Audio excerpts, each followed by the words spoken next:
A brief and incomplete timeline of the Trench Crusade. In 1099, the First Crusade captures Jerusalem. The Knights Templar commit the act of ultimate heresy. The gate of hell is opened on earth, and Jerusalem is destroyed in the cataclysm. 1101, the year of 3 battles. Heretics, reinforced by the armies of the Third Circle of Hell, conquer most of the Levant. 1102, the ancient city of Antioch is fortified and becomes the focal point of resistance against the forces of Hell. 1106, Kobar becomes the first tyrant of the 66. 1109, the great sultanate of the invincible iron wall of the 2 horns that pierce the sky is formed. In the coming decades, it unifies the Islamic factions. The great iron wall of Iskader re-emerges and is fortified against the heretics. 1117. The legendary 17 martyrs travel to the earthly domains of hell to convert the heretics. Captured, tortured, and kept in a perpetual state of agony, they remain trapped within the white-hot brazen bull to this day. 1165. The old man in the mountain and his Hashashins defend the mountain fortress of Alamut. The castle stands to this very day despite being sieged for hundreds of years. 1215 to 1306, the War of Triclalvinism. The church is split and fights a fierce internal conflict. Heretic domains extend as a faithful fight against each other. Millions perish by sword and fire. 1346 to 1353, Beelzebub unleashes the Black Grail.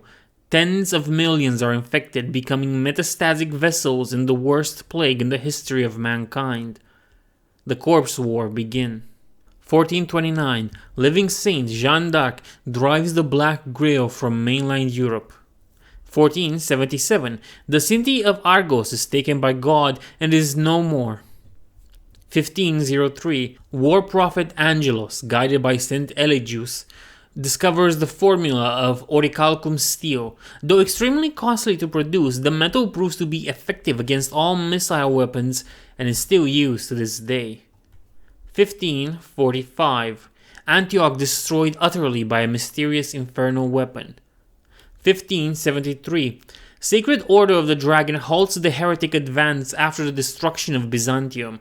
1,000,000 heretics impaled in the hills of Wallachia. 1595, Walls of New Antioch completed. 1666, the year of 6 woes. In a surprise raid, the newly created heretic fleet captures Gibraltar. The sea fortress becomes the heretic base of operation against Europe. Forces of hell gain access to the Atlantic. 1670, due to the constant coastal raids by the heretic fleet, the Crown of England begins the construction of the Fortress of the White Cliffs. 1703, against all odds, a small force of Hebrew knights striking from their secret fortress destroyed the Templar stronghold at Accra. 1805, heretic fleet under the command of High Captain Ranga defeats the fleet of England in the Battle of the Bloodied Cliffs. Admiral Nelson is slain in the combat. 1866, in the utmost secrecy, heretic scientists aided by the demon Marabas construct the first modern submarines. 1870, launched from Gibraltar, the heretic submarine fleet extracts a heavy toll on the merchant navies.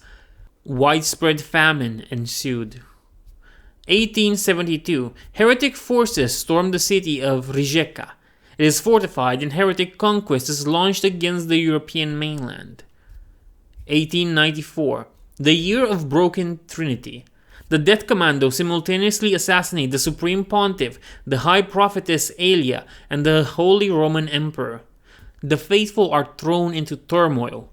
The heretic legions commanded by Hell's nobles of the Seventh Circle and the huge vanguard of tanks launch a simultaneous lightning offensive in the Levant in Europe.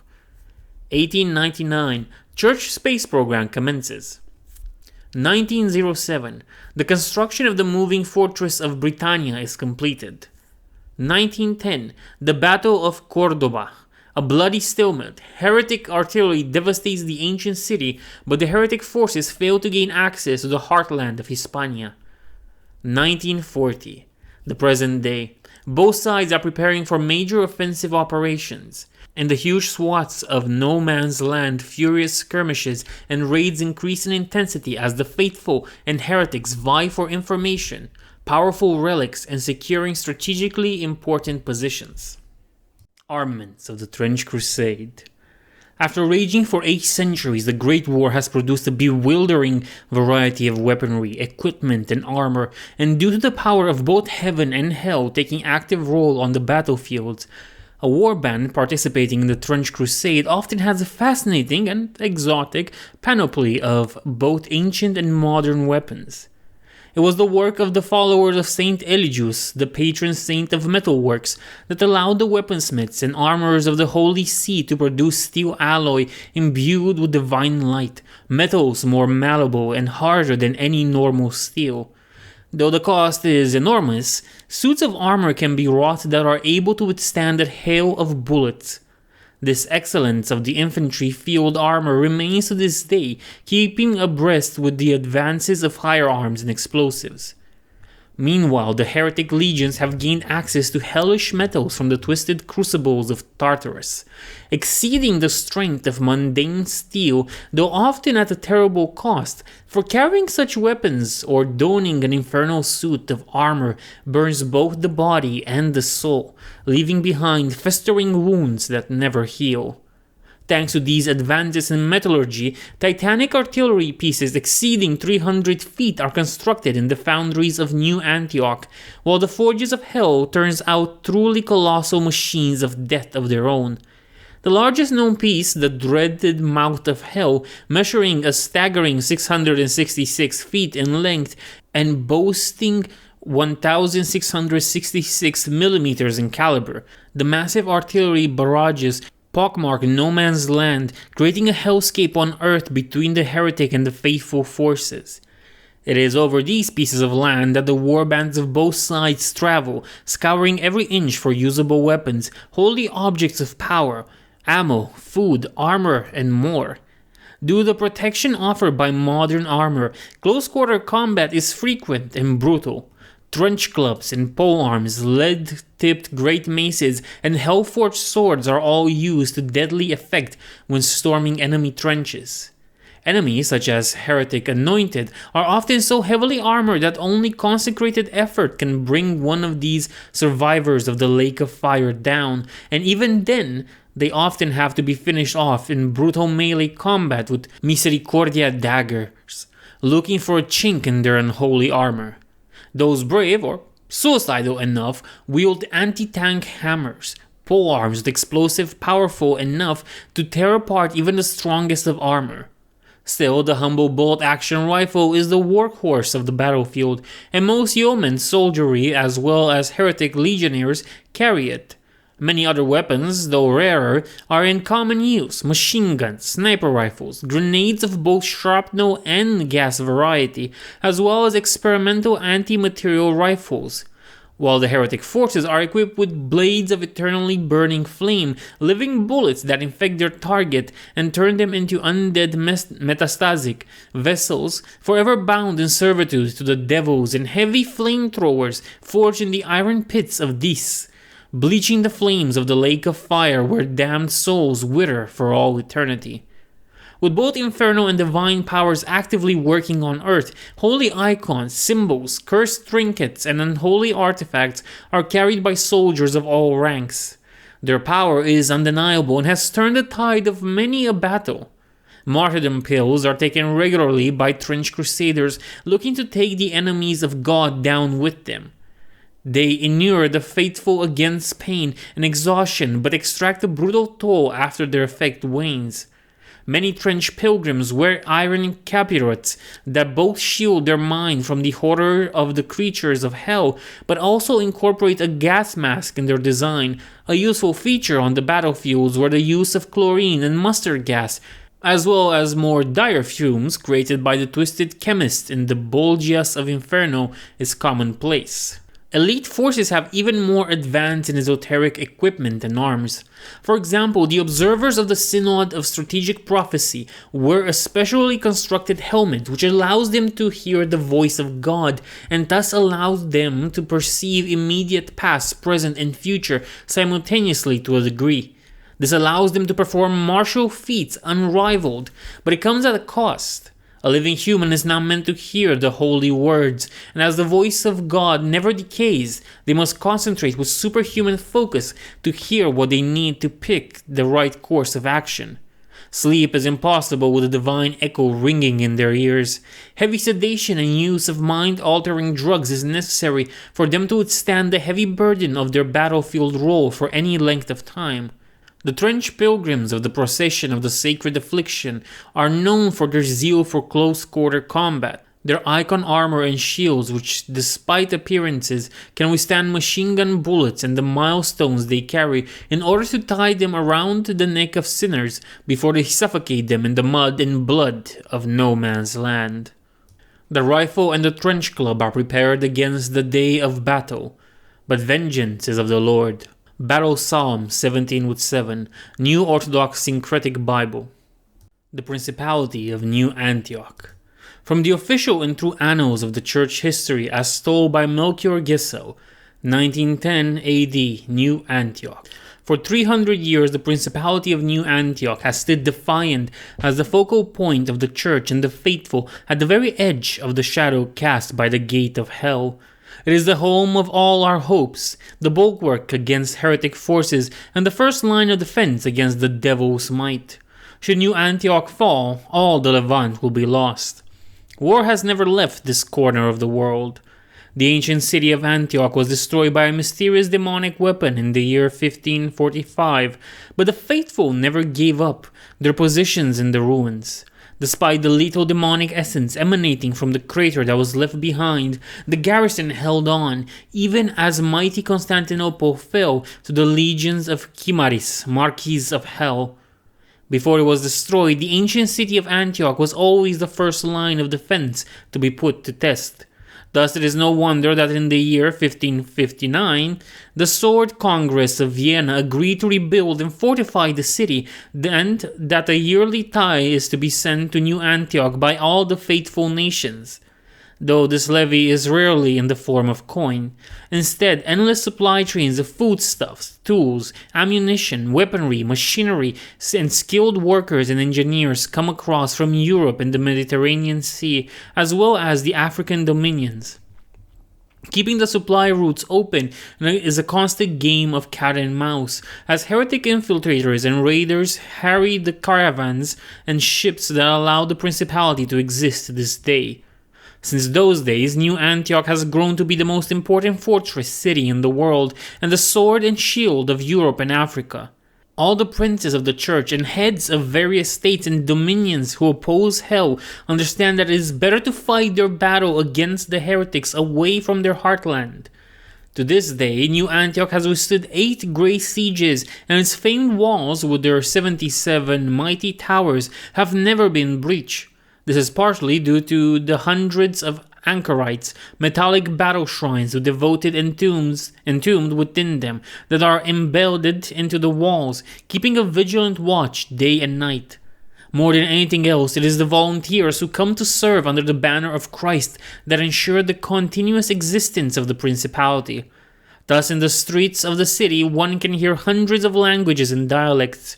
One might observe hussars of the Polish-Lithuanian Commonwealth brushing shoulder with the remnants of the Varangian Guard, or hear the sermons of a street preacher from Aoar extolling the soldiery of Ethiopia to lay down their lives for the cause.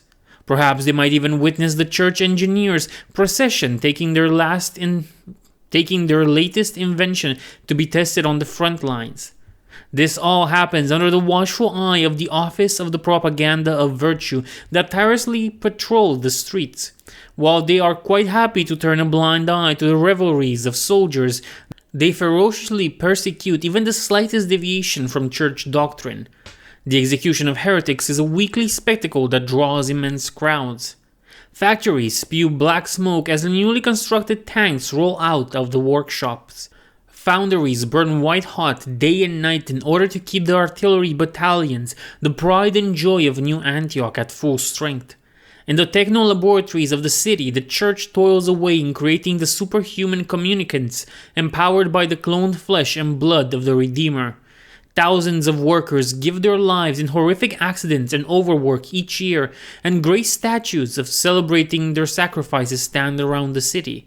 Despite all these preparations, it is a grim reality that New Antioch could never withstand the full onslaught of the combined heretic forces.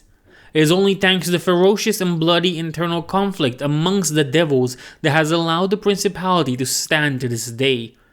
The archdevils and the princes of hell bicker and plot against each other, and only rarely does one of them gain supremacy for long enough to mount a full-scale invasion. Even though the war has stretched for centuries with decades of nervous lull between great battles, the rulers of hell are immortal, and to them the war has barely even started. They are beings that have existed before there was time, and wish to savor the agony of the mortals who die in their millions. And thus the great war rages on, sometimes with long years of silence followed by sudden ferocious assaults. As the nominal supreme commander of all the faithful armed forces, the Duke of New Antioch is a title of unrivaled prestige and honor. But despite swearing fealty to the Duke, in reality troops who come to do battle against hell from across all of Christendom operate in units of their own, taking commands from their own leaders. It is worth noting that some soldiers renounce their citizenship and take up the cross and come to serve under Duke Constantine alone. Thus, the standing army of the principality is the greatest single fighting force the faithful can muster, and those who serve on the walls of the Home of Hope are rightfully proud of their livery. In recent years, the Duke has dispatched small forces into no man's land to gather intelligence. Observers. When the need is great, the Synod of Strategic Prophecy sends their famed observers to support the war effort. This order of warrior monks lives a life of absolute solitude, sharpening their minds and bodies to make themselves living weapons in the hand of God. Once a soldier joins the order, they very rarely leave the Temple of the Word, the only exception being when they are summoned to the battlefield, a situation where their unique abilities can decisively shift the balance in favor of the faithful. Even the slightest disturbance to their prayers or training will mean that they will not be able to commune with the Lord of all creation. Thus the days of the observers are spent in secluded, cloistered cells when not practicing their martial or mental disciplines. Observers wear a specially crafted Oculus helmet, enabling them to attune to the voice of God. This remarkable connection grants them the capacity to simultaneously perceive the immediate past, present, and future to a degree. This allows them to perform martial feats unrivaled, but a living human is not meant to hear the holy word, so it comes at a cost. The observers diligently practice the recitation of the word of God, granting them the power to issue commands to anyone they address, friend or foe. The special metal of their helmet allows them to replicate the holy word as closely as it is possible, compelling any creature in creation to obey them momentarily to a degree. Though they master many weapons, the trench polearm stands as the preferred choice for observers. This tool allows them to skillfully vault over barbed wire and drop into enemy trenches with devastating force. Guided by the omniscient word of the Almighty, they possess the ability to evade nearly any strike. With proper focus, they foresee impending attacks within the crystal of the eye of God that is incorporated into their helmet. As such, enemies' efforts to take them down are often frustrated, since the observer simply moves the minimum required to avoid any harm, knowing precisely where the blow of the heretic was going to land. However, even the slightest slip in their concentration means that they lose the voice of God that guides them, rendering them just as vulnerable to death as any other mortal soldier. Paladins. Since the beginning of the Great War, some 800 years ago, the faithful have faced a problem that is seemingly impossible to overcome. They are unable to take the battle to the enemy. For such is the supernatural power of the open gate of hell that even approaching within sight of it is impossible for all but the most strong-willed and pious. Within the inferno await domains of the lost and legions of devils. But, in the utmost secrecy, the Church produced an answer to this quandary: the Paladin program. Paladins are by far the greatest creation of the Menadist order. They are near perfect communicants, for in their veins flows the purest blood that the Meta-Christ program has been able to produce. Paladins are warriors with such physical stature and inner holiness that not only can they approach Jerusalem's Vale of Tears, but also enter the very gates of Inferno and undertake missions within Hell itself, and return to tell the tale. Each is said to represent near perfection of human form, both mind and body, though much scarred and burned from the long centuries of war they have been forced to endure for the sake of all in creation. Paladins reside in secluded cells within secret wings of Castle Sant'Angelo until the hour comes and the Council of Saints sends them forth to do battle. In such time the Paladins emerge from their seclusion. They go to their arming chamber and kneel at the center upon the mosaic of the militant Christ the Lion. They are then armed and armored by blinded and gilded serfs, for no impure gaze or carnal desire is to fall upon the Paladin by the servants of the Church, and briefed on their mission by one of the cardinal generals. They are given the last rites prehumously, and should they fall, for there is no mission more dangerous than war with Gehenna. Originally there were 12 Paladins, but now only 9 remain. 2 have fallen in battle, and it's rumored one has turned traitor, though the Church vehemently denies such slander upon the pain of death. Despite ceaseless efforts, the Holy Menadist Order have been unable to produce even a single new Paladin in the last 3 centuries. It has proven just as difficult to replace their holy armor and weaponry. Since the destruction of the holy city of Jerusalem, it has not been possible to harvest more Golgothic tektites required for the machining process for the Paladins' armaments. Thus their elaborate suits of armor, despite the fastidious care of the discatory of the service of church militant disciplines, are much scarred and burned and corroded, and many pieces of armor have been slated to be reforged in a vain hope that even the tiniest shard of the required materials could be recovered. Thus each paladin is forced to endure searing pain like no earthly suffering where their armor has weakened, relying on their unshakable faith during their lonely crusades into predation. Each of the 9 circles of hell has its own foul atmosphere and deadly environment, from noxious fumes to burning heat or bitter coldness below absolute zero, requiring a specific suit of armor to withstand the infernal elements. Thus, when a paladin enters the gates of hell, they know they must succeed alone or die trying. No help will be forthcoming, not even from one within their own order. Paladins are used only under the orders of the Council of Saints, and even then extremely sparingly. Each mission they undertake must bring great and tangible benefits for the Church and the overall war effort, and its long-term benefit must be determined by the Synod of Strategic Prophecy. Paladins are tasked with missions such as exterminating key nobles of hell, destroying laboratories, creating some new devastating variant of the Black Grail, or interrogating devils with holy fire and the blood of the Lamb until they give up their infernal plans. Trench Pilgrims. As the war rages against the minions of hell, strange visions torment the faithful across the globe. Men and women touched by heaven are granted visions, and revelations are made by the messengers of God. Sisters of the holy orders are marked by the stigmata and take up sword and cross as instructed by the angels. Those who have transgressed seek to atone for their sins by taking as many followers of the devil with them to the afterlife.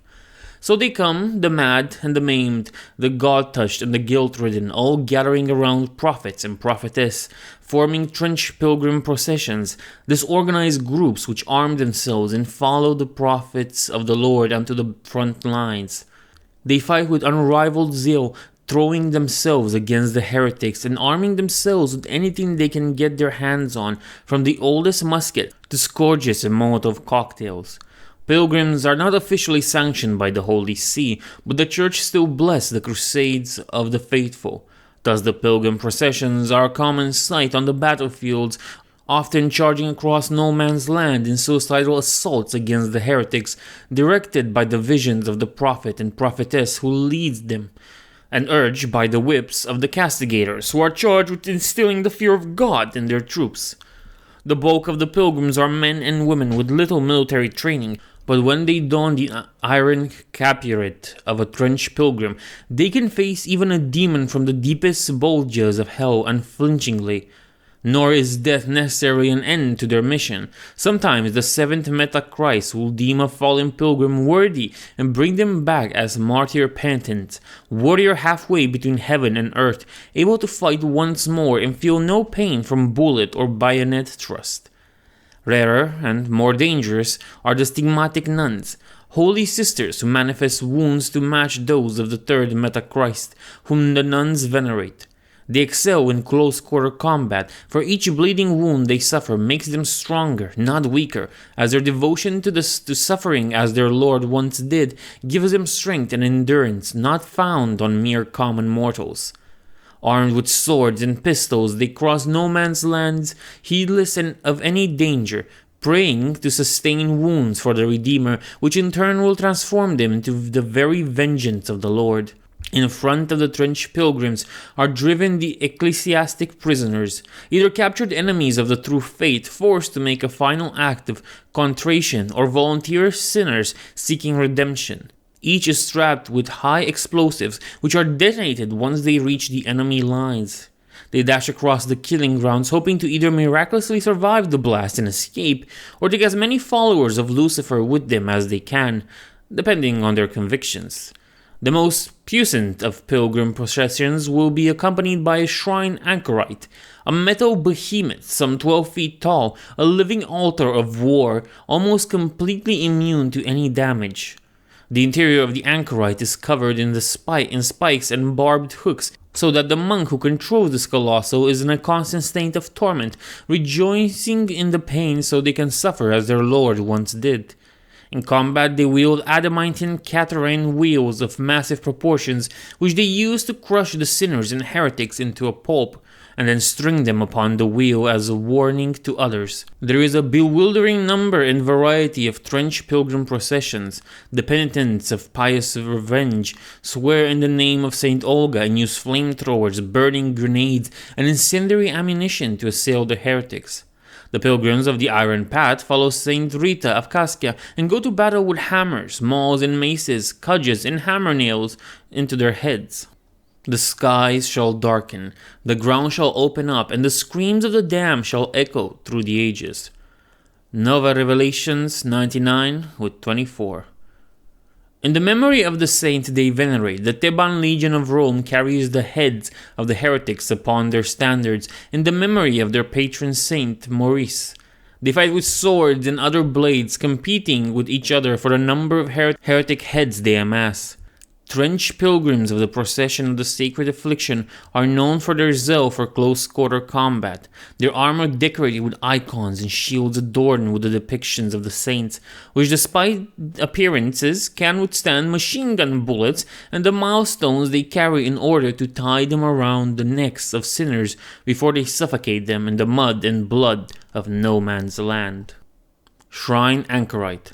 Shrine anchorites are metal behemoths, some 12 feet to 15 feet tall, a living altar of war almost completely immune to any damage, with a diesel engine bleaching smoke and trumpets echoing with prayers. The interior of the anchorite is covered in spikes and barbed hooks, so that the monk pilot is in a constant state of torment, rejoicing in their pain so they can suffer as their Lord once did.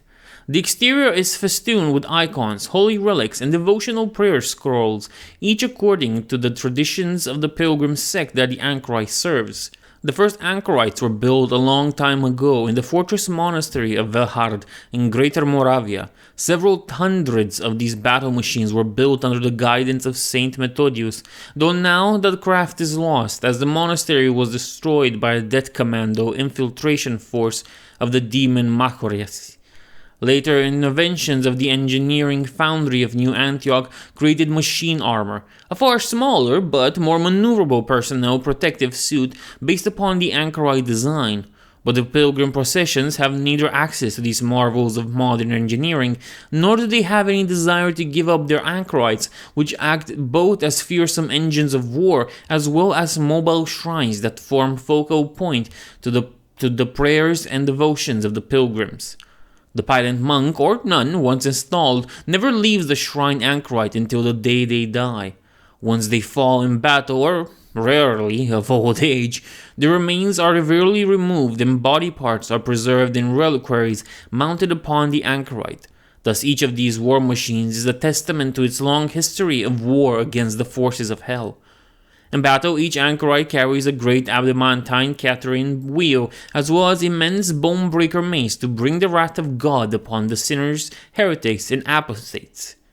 In a show of piety and atonement, it is common practice for the trench pilgrims or stigmatic nuns volunteer to be broken on the wheel and serve in their final battle mounted upon this device of execution, as a sign of both their willingness to suffer for their sins and for the spiritual protection their sacrifice is said to grant the anchorite.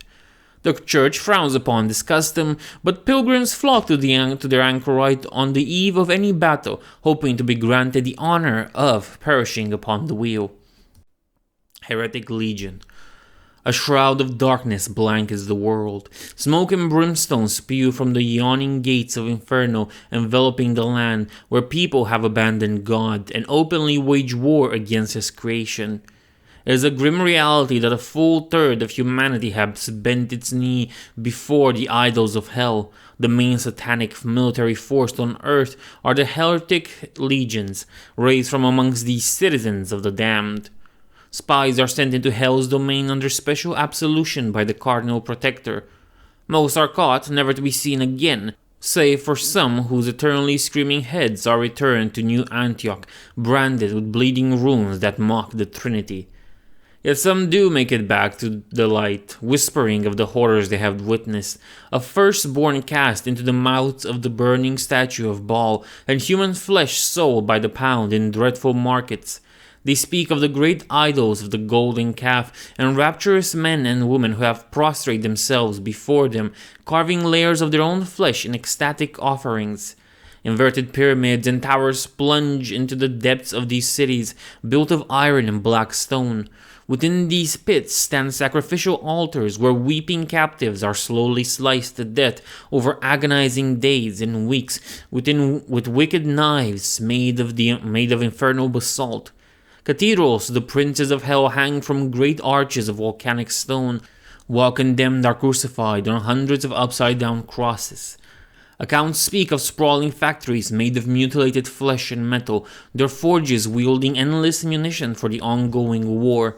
Guided by the teachings of Tartarus smiths, alchemists toil over colossal weapons and armored behemoths, wielding the forbidden secrets of their patrons' metallurgy to forge instruments of death and suffering beyond the grasp of any human engineer. Once proud cities of earth where churches have been toppled and entire populations are now dedicated towards the bringing down the very throne of heaven. Amongst the forsaken citizens that endure within the earthly domains of hell, the greatest status is afforded to soldiers fighting in the Great War. But joining the army of damnation is no easy task. Those who wish to win a place amongst the heretic legion must make an unholy pilgrimage to the burning bronze gate of hell, where even from the leagues away the infernal seeth sears both flesh and spirit until the pain becomes unbearable. In the Valley of Tears, the great road that leads to the gate, paved as it is with wailing souls and lamentations, is littered with endless mounds of charred bodies. Many are still half alive, writhing in agony, trapped in a grotesque twilight between life and death, their wickedness deemed insufficient. These discarded souls are doomed to writhe in agony until the day of judgment. Those who make it within sight of hell's maw are considered worthy and initiated into the legions, taking unbreakable vows that chain them into darkness for all their eternity. Their bodies are branded with marks of the devil lord that has claimed them. Armories of hell then equip them for battle, and heretic priests beckon forth new supplicants as dictated by the whispers of their patron archdevil. Thus, as new heretic legionnaire is born, they hail archdevils as their masters and thus damned for all eternity. Yet there are some who push further on, to the very gate itself and beyond. Their very flesh ignites, never to recover, but those with the blackest souls can enter Inferno itself. Amongst those anointed are specially revered amongst the legions. They are the paragons of unhinged brutality, men and women of colossal vigor and unyielding devotion, having tread the accursed path to the shores of the lake of flame, where the damned wither and contort in ceaseless torment. The anointed emerge forever scarred by the embrace of abyssal fire. The blackened and burned flesh of the anointed will never heal, but in exchange they are granted the right to wear heavy Gehenna armored suits, and they gain strength to wield weapons that a normal man could barely lift. It is said that glancing into their eyes one can see the reflection of the very flames of hell, forever etched in their vision. Yet some who witness go even further in their depraved devotion. Suicide is a mortal sin, and one eagerly embraced by many. Most cry out for devils to notice their final sacrifice in vain, as the infernal nobles are capricious and delight in betraying their own as much as their enemies. But those with truly wicked and depraved souls are resurrected in contempt of the Redeemer, coming back as chronicasters, horrific mockeries of creation, whose severed heads sing unholy hymns praising the devil, their voices causing the ears of their enemies to bleed.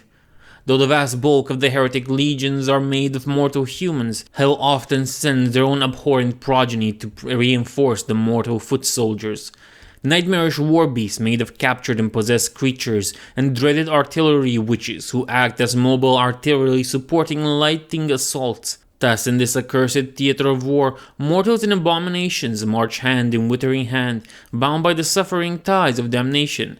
The wails of tortured beasts meld with the shrieks of damned souls, while the skies rain down fiery retribution upon all who dare to oppose the heretic's ceaseless crusade for a demented parity with their creator. Heretic Death Commandos. From a very early age, a select group of heretic youth are sent beyond the gates of hell to be raised as Death Commandos. Few are chosen, fewer return, but those who complete their training stand amongst the most elite of the heretic legions. Baracked in the seventh circle of Inferno, they are taught the deadly arts of assassination by the damned souls of the greatest killers and murderers whose souls now reside in hell.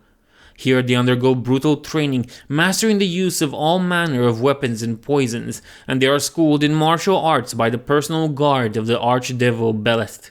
They learn to slither as serpents through the battlefield, leaving murder in their wake.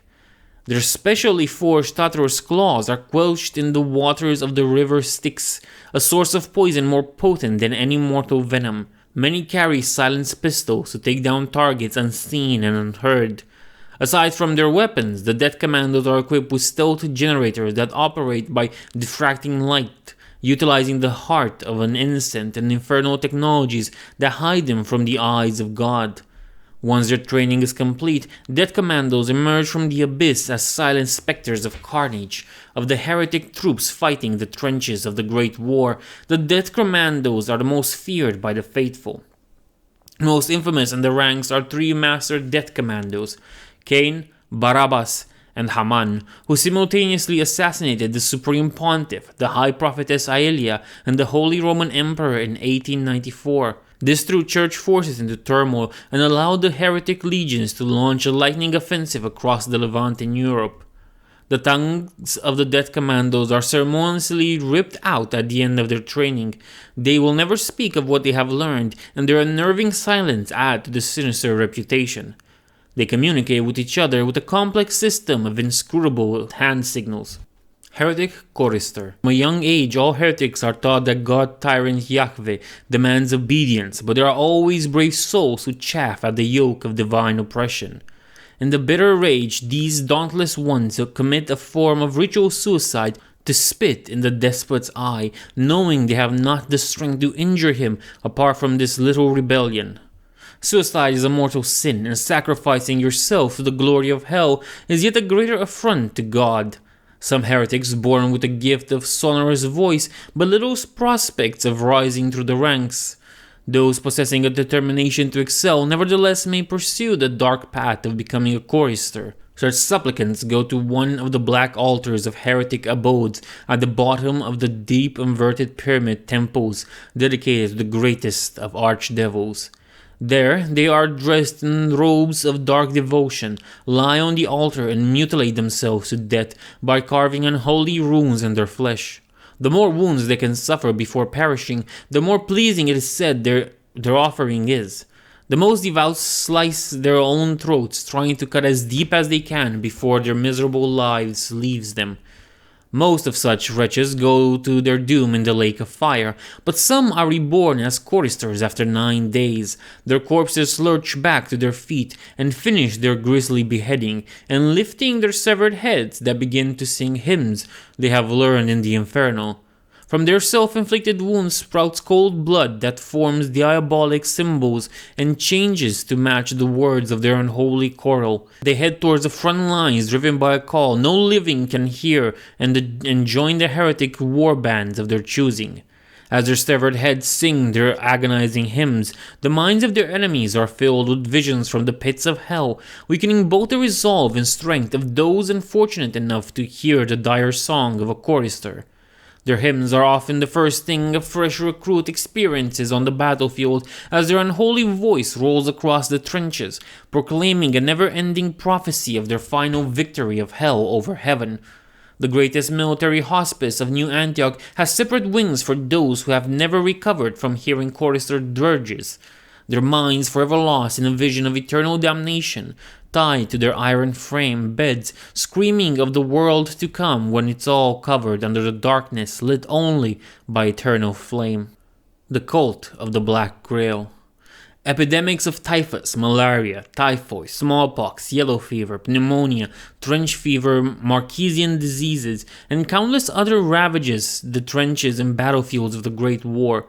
But they all pale in comparison to the most dreaded of them all, the Black Grail. Beelzebub, Lord of the Flies, stands apart from the other lords of hell, who act mainly through their mortal followers.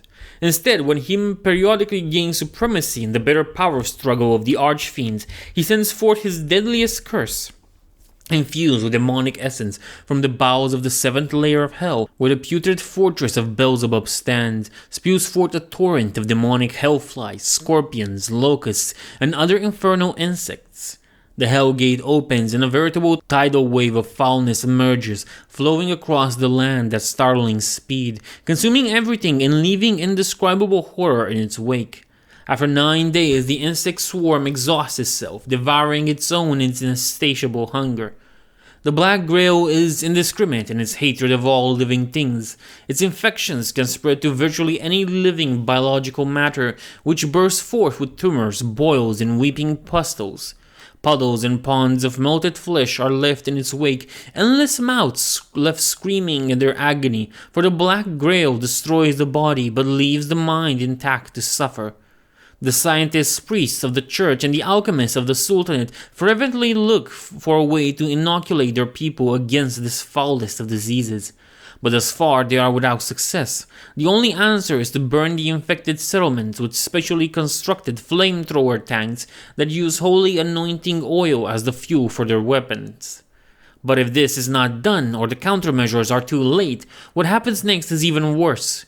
Bodies of men, horses, dogs, insects, and other animals of every kind that are infected by the Black Grail lurch to their feet, driven by a demonic will. Not living, not dead, they become vessels to spread the corruption of their master ever further, forming warbands that strive to find and infect life of any kind. They also garrote things that mortals value and bring this loot as well as grisly trophies to the feet of the idols of Beelzebub they erect. Thus the cult of the Black Grail mocks the devotion of the faithful and their prayers. At the head of such warbands stands the Knights of the Order of the Fly, those most depraved men and women who willingly embrace the Black Grail, whose devotion Beelzebub finds sufficient. They are granted weapons and armor and equipment corrupted by the hands of the Archfiend in exchange for sacrifices brought to the altars of Beelzebub, which these warbands build wherever they go, objects of grisly horror constructed from the remains of their victims, shaped into the form of monstrous flies. Heralds of Beelzebub. The polluting effect of the Black Grail is the gift of Beelzebub, Lord of Flies, spread by the insects bred by his own hand in the seventh layer of hell. It is a tidal wave of foulness in the form of demonic vermin, septicemia, tainted insects, plague, and impurities that pollute both body and soul. Entire villages and towns are turned into half-living slush that bubbles on the ground, an agony of melted flesh, quivering and crying at the multitude of diseases granted by the Lord of Flies. Those caught by the Black Grail are still aware of the horrible fate that has befallen them. Specialized units of New Antioch and the Free States of Prussia are dedicated to responding to these outbreaks with heavy flamethrower tanks using holy anointed oil as their fuel. But some victims of the Black Grail suffer a far worse fate. They are bestowed with the Black Honor by being melded into hellflies, growing into grotesque winged insects made of bloated flesh. After this torturous metamorphosis, they take to the air as heralds of Beelzebub, the winged squires and scouts of the Order of the Fly. Their vestigial human bodies are still conscious as they are slowly eaten from within to be used as fuel by the herald. All the while, their warped bodies fight for the glory of hell against their will. The heralds are the vanguard in any assault of the Black Grail, and the ear-numbing drone of their wings strikes terror in any defender, breaking their focus and sapping their willpower. Heralds wield discarded weapons, contaminated with horrible worms that churn through them, which in turn infect their victims.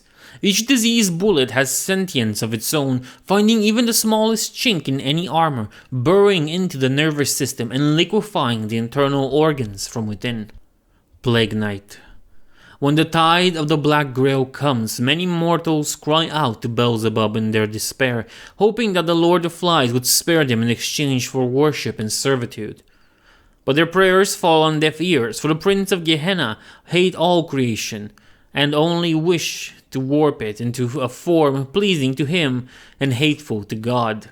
But there are few mortals, exceedingly rare, who truly share the vision of Beelzebub and wish the world to end in a putrid, parasite-infested mass, eternally writhing in the throes of an endless plague bestowed upon them by the Black Grail. Many of them are secret and highly skilled killers, men and women whose pleasure is to murder repeatedly, plying their craft in secret, wishing one day to do it openly. From among such twisted individuals, the most depraved are inducted into the ranks of the unholy Order of the Fly, known as Plague Knights. When the Black Grail comes, they come out calmly and welcome the wave of corruption, not consumed by it, but rather warped into a cadaver-like creature, halfway between life and death.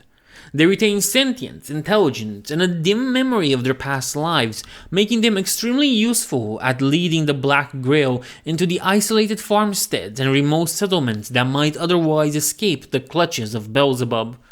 The more living creatures a Plague Knight can find and warp beyond recognition, the higher they will climb in the ranks of the Order of the Fly, and the greater the favor they will find in the eyes of Beelzebub.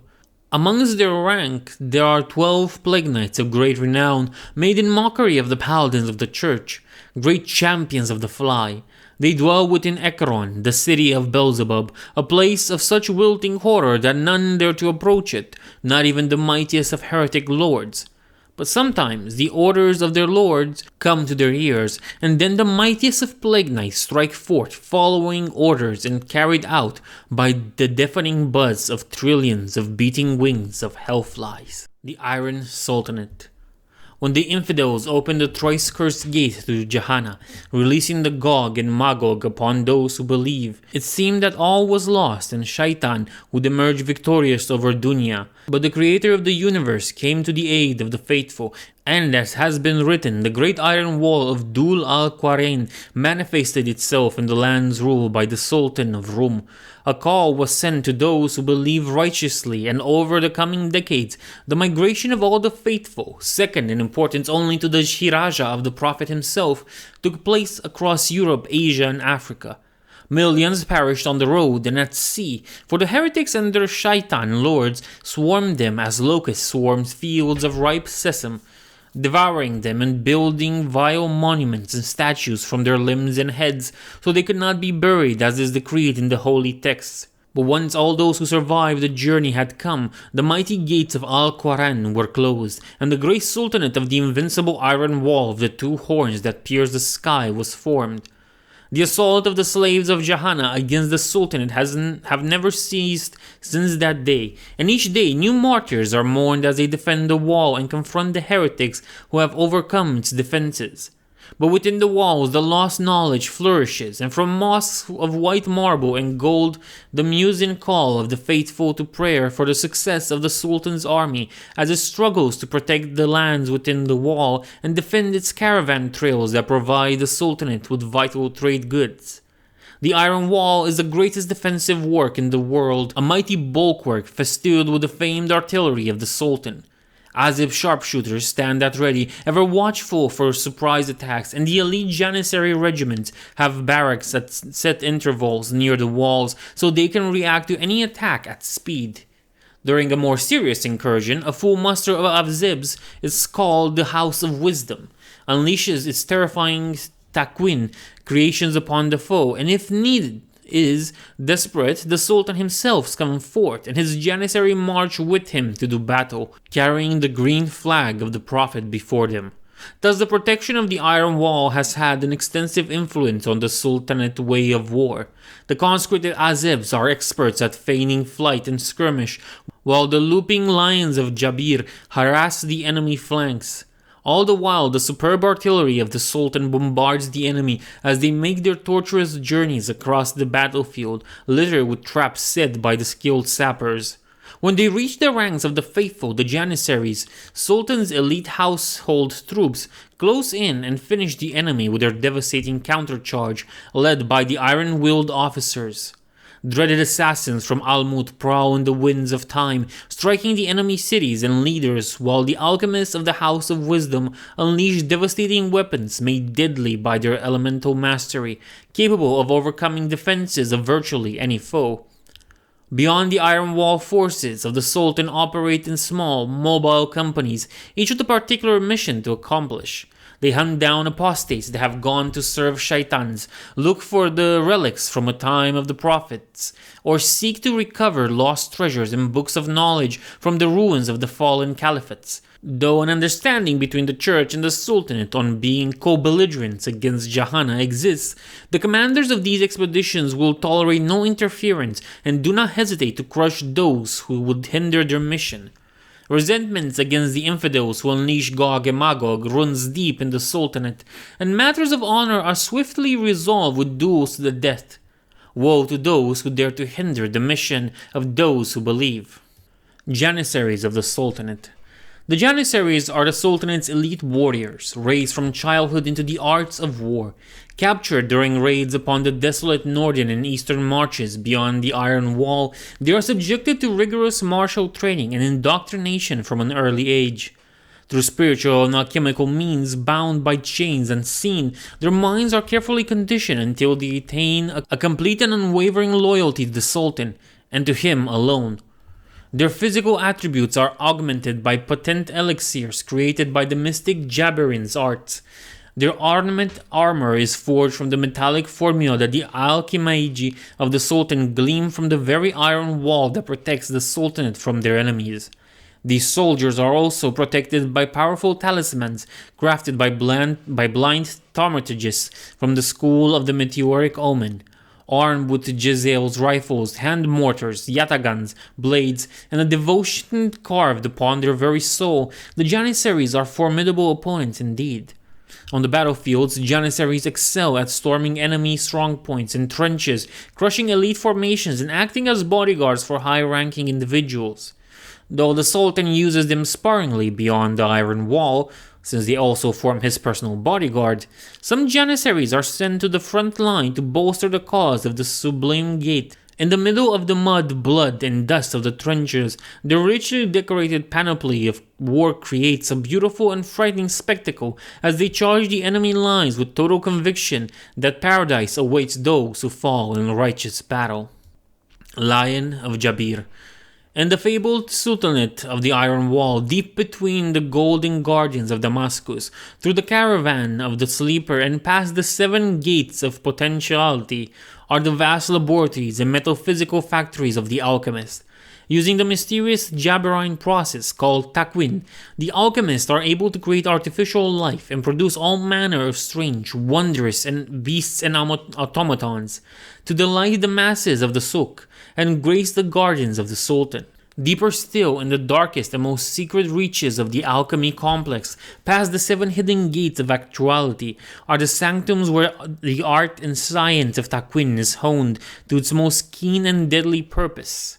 Here they make the dreaded Lions of Jabir. Named after the deadly hunters of the plains, the Lions of Jabir can take many forms, not all of them leonine. Each one is a unique masterwork, and they are grown according to the skill and artistry of the Jabirian scientists that created them. The esoteric arts the alchemage employ are learned through study of forbidden books of Solomon, and many alchemists are killed when their experiments fail or run amok. However, the Lions are in desperate demand by the army of Sultanate, so the program continues regardless of the cost and casualties. Creating the Lions of Jabir are extremely difficult, and there are endless variables to consider. Because of this, the Lions are often malformed in some way. Though still magnificent hunters in war, their malformations often cause their existence to be one of constant physical pain and suffering. The truly tragic case are the Lions created with human-like intelligence who are racked with existential dread as they realize the horror of their unnatural origins. In battle, the Lions of Jabir are deadly threats and are used as a vanguard of the host of the Sultanate. The Sultan himself has a hunting pack of 77 enormous Lions of Jabir that guard him day and night and accompany him on the battlefield. The speed and ferocity of the Lions is nearly unmatched, and some have even strange powers granted by their alchemical birth. Many have armor melded with the flesh and fashioned from alchemical metals, etched with cryptic seals and sigils, and richly embellished by alchemists to hide their defects in their creation. Jabirian alchemists. The alchemists are the battlefield mystics and artificers of the great Sultanate of the Iron Wall, schooled in the hidden knowledge of the legendary Smaragdine tablet within the House of Wisdom. Admission is open to any with will and intellect deemed sufficient, be they man or woman. To become an alchemist is no easy task. They undergo many trials on their path to mastery. First are the countless lessons of the newly initiated, studying the Jabarian corpus, translating the keys of Solomon, and learning all of the fundamental disciplines of their primeval science. Only after 7 years of study under the watchful and exacting eyes of the high alchemagi is an aspirant allowed to attempt the 3 trials required for full membership in the order. The first trial is to create a suit of alchemist armor which protects against harm. This is an essential tool of their craft, festooned with the seals of Solomon, which enables them to bend the elements of creation to their will and shield them even from the devices of hell. Next, they must create a takwin servant, a homunculi creature of artificial life and intellect. If the candidate manages to follow the complex formula as well as the intrinsic timing and temperature requirements, the creature will emerge after 40 days of toil. It will act as the alchemist's living tool of creation, for their hands have fine motor skills well beyond even the nimblest craftsman. Vaguely shaped like a small human, it can change the consistency of its body to an almost liquid-like slime to squeeze into alchemical chambers to do their master's bidding in extreme temperatures and in the fog of poisonous chemical fumes. Many aspirants fail here, and their creations emerge from its golden celestial sphere a deformed monstrosity filled with hatred toward its creator. It burrows itself into the alchemist's body to consume it from within, wearing its would-be master as a skin. The third and final test is opening their third eye, the key to cosmic illumination which allows them to see the building blocks of creation and thus be able to ensure that the elements they use are in perfect balance. Those that fail their final test are horribly changed. Their third eye swells to nightmare proportions and melds with their original pair, driving the aspirant mad during the process of their deformation. They spend the rest of their pitiful lives screaming of the unseen horrors all around, now revealed to them. Out of mercy, alchemists that fail in this way are often put down. But there are rumors of cabals of these living failures kept alive for reasons unknown. An alchemist that has passed all 3 trials is formidable indeed, a master of esoteric powers, able to control fire, ice, metal, and liquid, capable of creating intricate mechanical devices and artificial life as well as weapons of calamitous potency. In exchange for the freedom to practice their arts, the alchemists supply the Sultanate with peerless jabbering and battle lines and serve on the front lines where their devastating alchemical compounds melt the flesh from the bones of the enemies of the believers, dissolving through even the toughest armor. The Sultanate Assassins. They go by many names: Ghost Wolves, the Secret Knives, Subtle Vipers, the Sultan's Wrath. Whatever they are called, assassins of the Sultanate instill terror in the hearts of even the most dauntless. Assassins are a legendary order of mystic warriors, notorious the world over for their esoteric arts and ruthlessness. Atop a forbidding mountain broods the onyx fortress, Alamut the Unconquerable. Behind its shadow walls, great secrets are hoarded by the ancient magi. Some say that the founder of the Order of Assassins, Rashid ad-Din Sinan, best known as the Old Man of the Mountain, still holds his court here. A preposterous rumor, naturally, since that would make him close to 8 centuries old. Though the Ismail sect of assassins is seen as heretical by many within the lands of the Iron Wall, a pact forged between the Sultan and the Mountain ensures that the warbands of the believers often include one of these supreme killers in their service. Assassins are able to bend space and time using sacred rituals and powerful hallucinogenics discovered by magi of the Order. With this esoteric power, they prowl behind enemy lines, hunting their targets with merciless efficiency. They can seemingly appear in 2 places at once, strike an enemy with startling speed, and then travel back in time to a moment a few heartbeats before safe from any retaliation. They do this in service of their Sultan, whose enemies they are charged to destroy in a form of ritual holy murder. To carry out this task, the assassins are painfully altered by many powerful unguents, chemicals, and potions. They stand much taller than a normal man and are many times as fast and strong. Though dealt with all manner of weapons, assassins favor the poisoned blades forged in the unknown depths of Alamut. These weapons are imbued with the supreme poison, the milk of Manat, also known as the cup of death.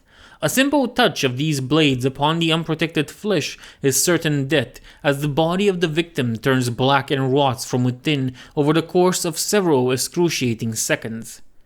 In catonic chambers deep below the surface, generations of young assassins are raised where they are fed an awful, bitter diet rich with strange toxins.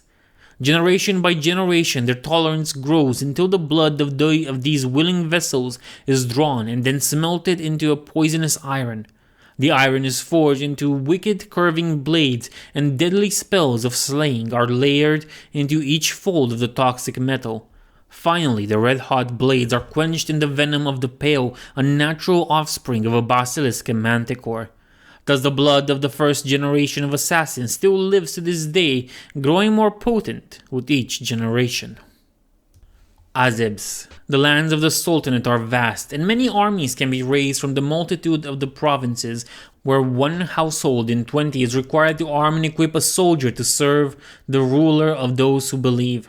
Most of such soldiers are known as Azebs, meaning unmarried, as those with families cannot become Azebs, who serve as light infantry on both land and sea, as well as guarding the Great Iron Wall against the heretic assaults. When an elite force is sent beyond the wall to strike at the enemy or look for holy artifacts, the recruiters of the Sultan call for volunteers to join the leaders of such expeditions. Though the missions into no man's land are dangerous, there are always plenty of Azebs who step forward. There is fame to be won and chance aplenty to acquire valuable loot. Weaponry of the Azebs varies a great deal, as they do not have access to the superb arms, armor, and alchemical marvels the elite household troops of the Sultan, such as the Janissaries and Cataphracts do. Most carry jazals with a distinctive curved stock. They are handmade weapons, and consequently they vary wildly in their construction. Jazals are very personal weapons, well crafted, and their distinct curved stock are intricately decorated. These long arms can be loaded with all manner of ammunition, fired roughened bullets, long iron nails, or even alchemically treated slivers of the great iron wall. This makes Jezzails highly adaptable and less dependent on easily depleted ammo. Other weapons and equipment include curved daggers and scimitars, pistols, and sappers' equipment. Armor is rare. Azebs are often used by their superiors as light skirmishes, harass and tie down the enemies, while the heavier troops close in for the kill. Their superiors see little reason to waste expensive armors on troops that fall in great number and are easily replaceable. Paradise awaits those who die for their faith after all.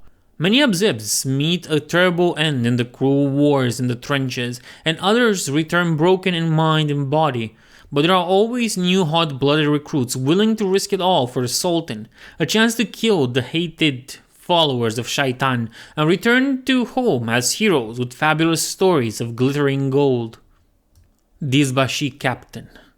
Military expeditions over the Great Iron Wall into no man's land carry many risks, and their commanders are field officers known as Yubashi. Could have fooled me, that looks like a D up there. Anyway, they are expected to lead from the front, and their selections is slowly on merit, with no consideration given to family pedigree or wealth. Many are promoted from the ranks of the Janissary Corps. Their bodies are enhanced by the Jabarian alchemical arts and their minds conditioned by the mystics, allowing them to face any foe unflinchingly. The downside of the mystic mental hardening is their utter disregard for pain and their cold ruthlessness on the battlefield. Casualties both their own and those of the enemy, as well as those non-combatants who believe are purely utilitarian to Yuzbashi. For is it not just to send heretics to Jahannam, while the warriors who fall in battle will wake in paradise, as has been promised?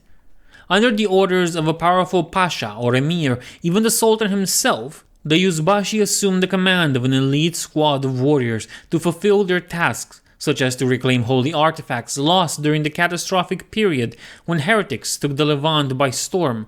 Other times they are told to find and eliminate powerful foes such as heretic nobles who were once subjects of the Sultan but have turned their back to Allah.